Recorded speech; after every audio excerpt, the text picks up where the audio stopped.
Hi, folks. Richard Reyes, certified financial planner, Orlando's very own financial quarterback. And today, I want to talk to you about risk management. Risk management is something that we have to contend with every client, and something that every client has to understand, as well as how risk works. One of the things to understand is that some risk is obvious and visible, and some risk isn't. But the amount of risk and the different types of risks, although there are some key risks that everybody has, but there are some individual risks that are different from individual to individual. But the thing is also to understand is that there is no plan and there is no investments that will eliminate all risks. Okay, you will always have some sort of risk. Now, with that being said, there are only three ways to handle that risk. Number one, you can be a risk taker. A risk taker is that you're aggressive. There's a lot of retirees that I meet that are aggressive investors. But quite often, something that is true is that they don't understand that they're actually taking risks. They believe that their risks are being compensated by their returns, and oftentimes it's proven that it isn't. They're not getting any more returns than somebody that's not taking the same amount of risk. The other thing is that I see often with risk takers is that there's a lot of people that fall into the risk taker category, and they don't even know that they're in the risk taker category because they just don't understand what their portfolio is, and they think they're managing risks, and they actually aren't.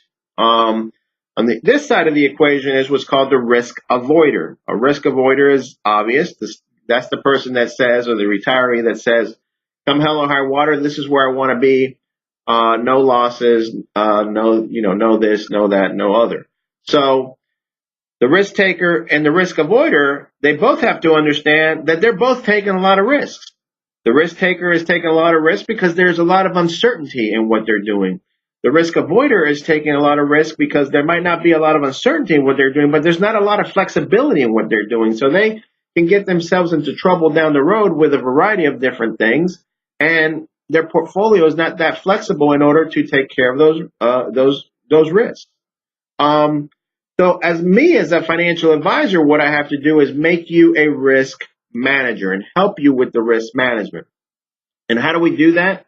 Well, we learn each individual. We learn their goals, their objectives, their income needs, and a variety of other things, and build a plan that over time will allow you to eliminate some of those risks, mitigate some of those risks, and at the same time provide a reliable, guaranteed income stream, inflation adjusted over time, that you and your spouse will not be able to outlive.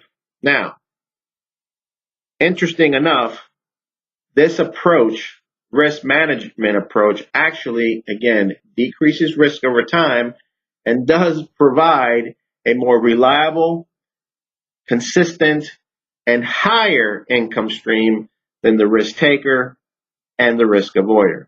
Now, I've never really understood why retirees want to take so much risk in their retirement, but I see it all the time. But if you are able to, again, plan your portfolio so that it provides a reliable income stream to cover your basic expenses and maybe a little bit more, maybe some of your play checks because you want to travel and have fun and so on, which you should, okay, then you can do that without taking that much risk. But retirees, oftentimes, even with financial planners, just want to take so much risk on that I've really never really understood why. So with that being said, I want to thank you for listening. And if you need me, get my information down there. Email me, call me. I'll see you next time on Financial QB TV.